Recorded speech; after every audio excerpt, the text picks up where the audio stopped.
Welcome, history students, to this explainer. We're jumping right into a really fun one today. We're going to trace how a super simple ancient survival food evolved century by century into that iconic, towering modern diner dessert we all know and love. I want you to just picture a perfect, decadent slice of cream cheese pie sitting right there on a plate in front of you. Now, wrap your mind around this. Humans have been absolutely obsessed with baked cheese for 4 millennia. Yeah, we were perfecting this dish long before modern ovens existed, way before New York City was even a thought, and honestly long before sugar was even a common ingredient. This dessert is, quite literally, older than the Bible. So, as we kick off our lecture today, I want you to keep one central question in the back of your mind. Think about all the thousands of foods that have just gone totally extinct throughout history. Why did this one stick around? I want you to consider how caloric density, cultural adaptation, and some truly genius culinary problem solving kept this specific dish alive.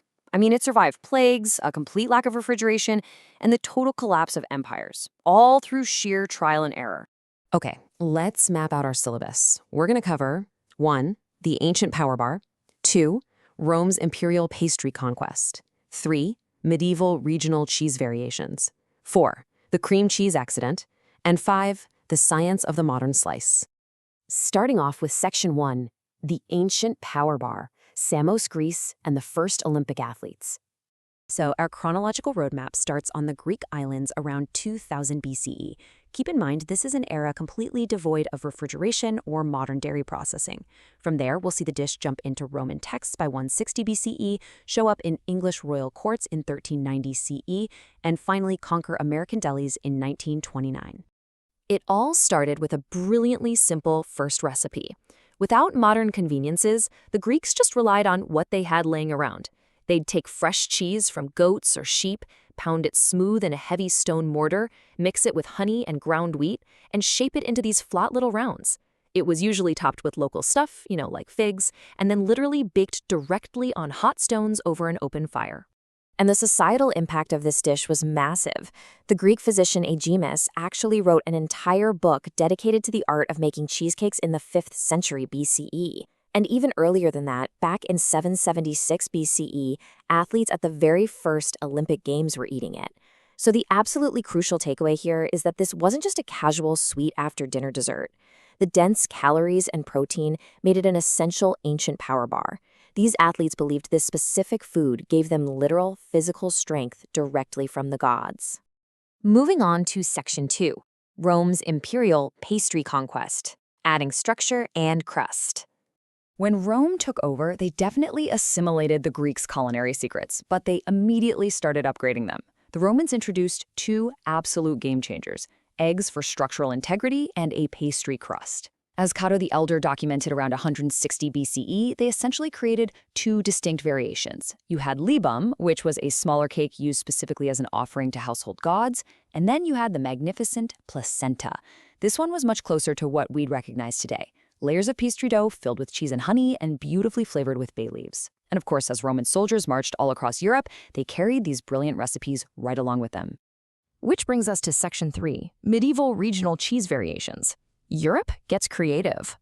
As the Roman Empire's influence spread and eventually kind of fractured, the recipe went strictly regional from around 1000 to 1500 CE. Without a centralized empire, local chefs just had to use what was locally available. In 1390, King Richard II of England had his master cooks compile the Forme of Curry, which was this famous royal cookbook.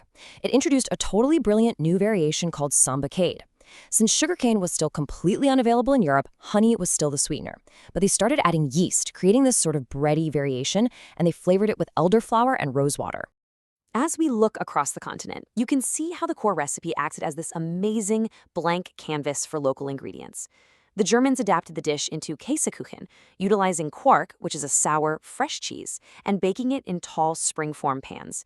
Meanwhile, the Italians used their incredibly abundant local ricotta, brightening up that dense cheese with fresh citrus and lemon zest.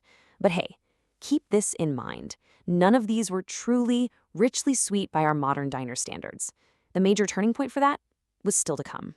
And that is Section 4, the cream cheese accident, America's happy mistake. Some of the greatest historical leaps happened completely by accident. In 1872, a New York dairyman named William Lawrence was actively trying to copy a soft, crumbly French cheese called Neufchâtel. But he messed up. He messed up his ratios and added way too much cream. And the result? It was something incredibly rich, incredibly smooth, and entirely new. He literally just called it cream cheese. By 1880, he was brilliantly marketing it as Philadelphia cream cheese. Now, why Philadelphia? Not because it was made there, but simply to capitalize on Philly's stellar reputation for high-quality dairy at the time. I mean, that is just a masterclass in early marketing. Then, the final culinary puzzle pieces just perfectly fell into place. In 1929, Arnold Rubin, a German Jewish immigrant owning a restaurant in New York, was served a pretty standard cottage cheese pie at a dinner party. Legend says he took one bite and knew he could do it better. He confidently swapped out that watery cottage cheese for Lawrence's rich new cream cheese. He added extra egg yolks for density, baked the whole shebang in a sweet graham cracker crust, and boom, he created the definitive New York special. The modern standard was officially born. That brings us to Section 5, Science of the Modern Slice. Baking technology evolves. To really understand how vastly this recipe evolved from the Greek version, we have to look at the massive leaps in baking technology. Ancient methods relied on hot stones over open fires. That gave you completely uneven, direct heat, which usually resulted in dense, flat, kind of unrisen cakes.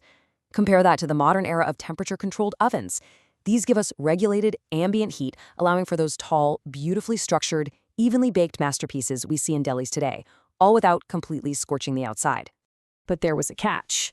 Adding all those eggs and dense cream cheese brought up a brand new historical problem: cracked cakes. To solve this, modern bakers utilize a technique called a water bath. You waterproof your pan, place it in a larger roasting pan, and fill that outer pan with boiling water. It's a brilliant thermodynamic trick. The steam regulates the ambient oven temperature, providing this gentle, humid heat. Scientifically, this prevents the egg proteins from overcoagulating, pulling apart, and causing that dreaded canyon right across the top of your perfect dessert. And this brilliantly simple formula, cheese, sweetener, structure, and heat, has allowed the dish to completely take over the globe. From the famously wobbly air-whipped Japanese soufflé style to the intentionally scorched caramelized Basque burnt cheesecake in Spain, the foundational recipe spread everywhere.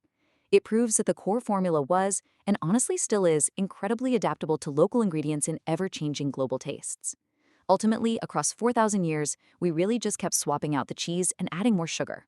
So, as you wrap up your notes for this explainer, I want you to look at your dinner table just a little bit differently tonight.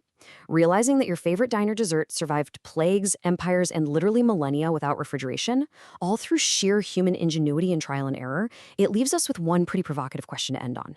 What other ancient foods are hiding in plain sight on your plate right now? Think about it and keep exploring history. Thanks so much for joining me, and I'll catch you next time.